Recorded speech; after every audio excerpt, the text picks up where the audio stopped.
அன்பு ஆன்மீக தமிழ் அன்பர்களே நண்பர்களே, உங்கள் அனைவருக்கும் தமிழ் யூடியூப் சேனலின் இனிய தமிழ் வணக்கம். தாய்மொழியால் இணைவோம், தாய்மொழியை வளர்ப்போம். வாழ்க தமிழ், வளர்க தமிழ். நமது சேனலில் இன்றைய பதிவு திருமூலர் அருளிய திருமந்திரம்.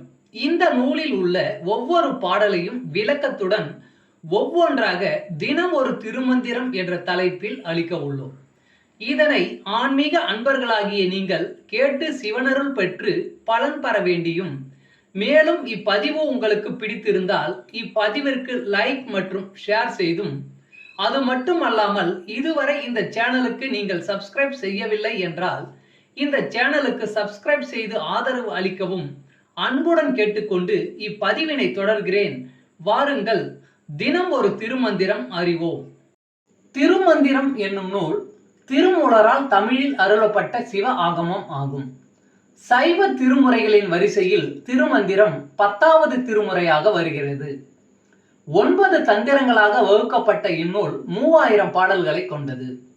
திருமந்திரம் பக்தி பிரபாவத்தில் ஆரம்பித்தாலும் அடுத்து உபதேசம், தத்துவம், யோகம், தியானம், சக்கரம், ஞானம் என்று பல விஷயங்களை பற்றி பேசுகிறது. திருமூலர் யோக பயிற்சி தரும் விதம் சுவாரஸ்யமான நடை. அவை வெறும் சூத்திரங்களாக இல்லாமல் படிப்பவர்களுக்கு உற்சாகம் தரும் விதமாக அதன் பலன்களையும் சேர்த்தே சொல்கிறார். தினம் ஒரு திருமந்திரம் பதிவில் இன்றைய திருமந்திரம் 77. திருமூலர் தென்னகத்துக்கு வந்த காரணம். மாலங்கனே இங்கு யான் வந்த காரணம், நீலங்க மேனியல் நேரிழையாலோடு மூலங்கமாக மொழிந்த திருக்கூத்தின் சீலங்கா வேதத்தின் செப்ப வந்தேனே. மாலங்கனே இங்கு யான் வந்த காரணம், நீலங்க மேனியல் நேரிழையாலோடு மூலங்கமாக மொழிந்த திருக்கூத்தின் சீலங்கா வேதத்தை செப்ப வந்தேனே. பாடலின் விளக்கம்.